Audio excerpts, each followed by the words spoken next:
Hi everyone, this is Anakin. So I am trying to do more videos and content for people. If you've been following my work, I have like my own little website. I have a little business page going, and I have a little Patreon. But you guys have seen me like post pictures of miniatures. Some people ask me like how what's my process for doing them. So I decided to take a quick moment here to kind of show you how I've been doing my work and setting it up. So, recently, someone had reached out to me about doing a bunch of Battletech figurines. Which, if you don't know about them, Battletech and Robotech it's a game where you have these mechs, and there's all these rules for them like shooting each other and stuff. There isn't really any role playing stuff in it. They finally did a supplement eventually for that, but most part it's giant robots with um, different like schematics and rules for different weapons and stuff like that. It's really cool. It did some really cool things. And but anyway, so he reached out to me about doing 12 miniatures and printing them out with the 3D printer, also priming them, and also painting them, making them look nice. Now he wants them to be in the color schematic of Clan Ghost Bear, which is one of the groups in the game. Which their color scheme is like a nice royal blue, maybe like electric blue or something vibrant, with black weapons and white snowy legs that gradually go up into the blue. So that's kind of what I'm going to be doing with all these. Now, just to show you guys, I already have them. I already have all 12 primed and everything. But I want to tell you like what I've done for my method for priming. So as you can see, most of it is gray with white on top. So I learned this from like a couple other videos when I was getting into miniature painting. That they call it zenith priming, which you prime with a gray color, or even you can even do it with an off white and then top it with white on top of where most of the light is coming from on your miniature. And doing that, you kind of do some of the work for when it comes to your shading and stuff. Because when you throw your base coat on there, any color that you put on your miniature, um, the layers that are underneath will come through a little bit, unless you do like a lot of layers to cover it up. So when you use Zenith Prime in there, um, when you do that, you'll see that it'll automatically do a lot of your shades from gray to white.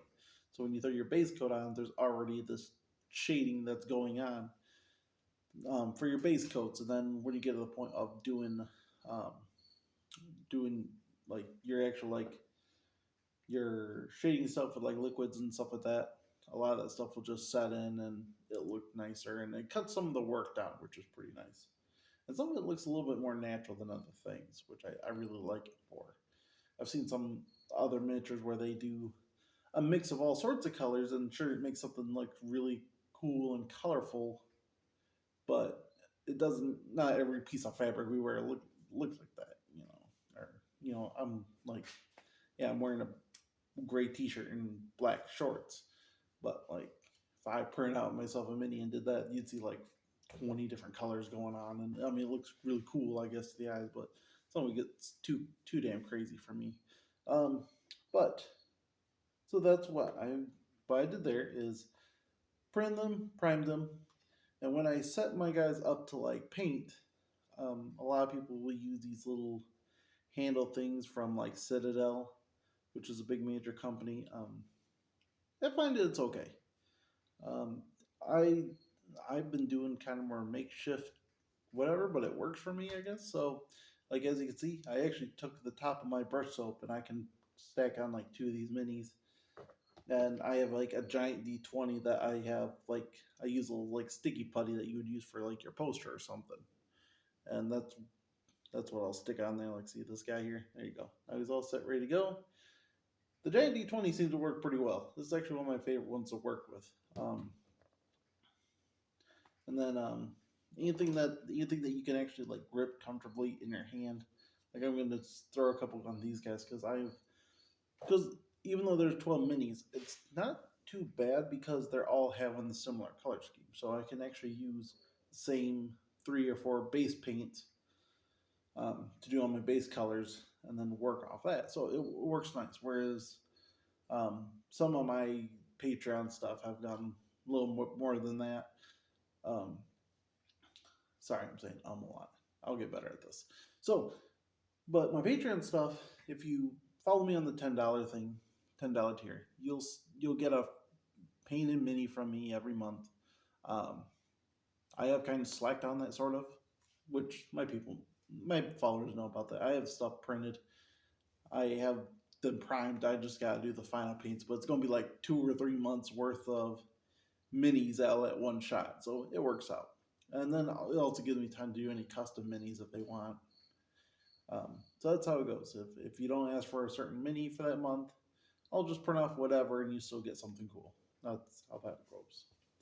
So, but yeah, I wanted to show you a little bit of tidbit about what I do. Is yeah, I'll paint those. I'll prime them up, paint them. After the painting process, this is where I hit them with 2 separate different coats to protect the paint.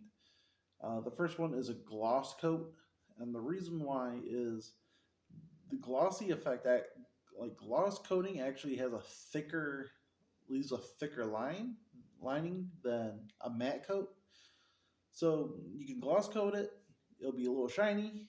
If you do not like that, then you can hit with a matte coat afterwards, and it'll tone that down and make make it less shiny and everything. But at least it'll be protected, and that's what the goal here. Now, as far as this goes, I can generally pump out about 5 minis of similar color in an hour. So the goal is to, now I have these ready, to knock them out in 2 hours, which is probably not going to be tonight because I have to work at 5 in the morning tomorrow. So the goal is to knock it out today, or knock out a good chunk today, knock out the rest tomorrow night, and we'll go from there. And also during this video, I'll be also editing my podcast. So uh, I do a Spirit Bear podcast. You can find it on Spotify and other places. And with that, you can hear our actual live plays of Colonies and Conquerors that I've been running. And I've been happy the game is going well and is growing. So if you're interested in role playing games, please check that out. But anyway, thank you for watching my video.